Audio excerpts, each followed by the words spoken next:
raha iverenina kosa ny sosialim-ponina dia nitondra ny anjara biriky no hoan'ireo fianakaviana sahirana tao amin'ny fokotanin'ny soavimasoandro sy tao ambony lotao ny fikambanana mamimi na ny antoko malagasy miray sy mifankaty tafiditra ao anatin'ilay fandarana asa programa Joseph moa izao hetsika izao rotsirakotondrainy no mitondra ny tati-baovao sariny Stéphane Razafy Mandimby.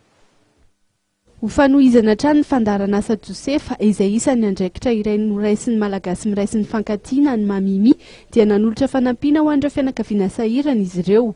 Efa natomboka herinandro lasa izay ny fanampiana ireo mponina sahirana ary isan'ny nahazo anjara tamin'izany ny fokontany soavimasoandro sy ny teny ambony loha. Androany kosa dia nitetsaka fotsiny no nahazo fanampiana ka olona miisa 700 no nahazo anjara tamin'izany. Dia fanohizana ny programa Josefa. Fantatrareo moa zany fa ny malagasy miray sy mifankaty dia tompon'ny programa Josefa ary dia tohizany zany enivon'ny fokotany.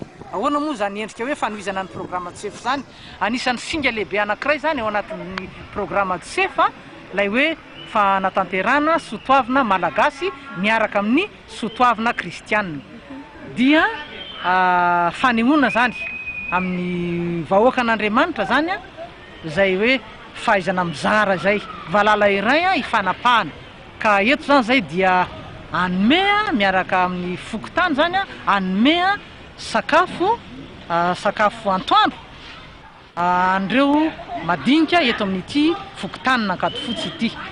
Anisan'ny antoko manana ny anjarany ihany koa amin'ny lafiny ara-politika ny mamimi.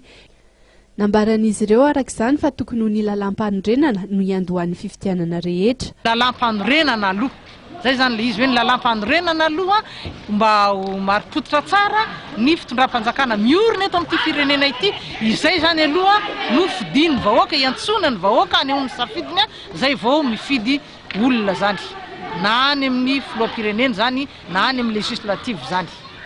Natomboka tamin'ny fizarana ny tenin'Andriamanitra moa ny fizarana ho an'ireo madinika izay nataon'ny mamimi androany satria natao hifanaraka amin'ny fomba nentin'i Kristy nanampiana ireo madinika izany ary rehefa vita izay dia nisy ny fizarana sakafo atoandro ho an'ireo olona sahirana eny Ankadifotsy.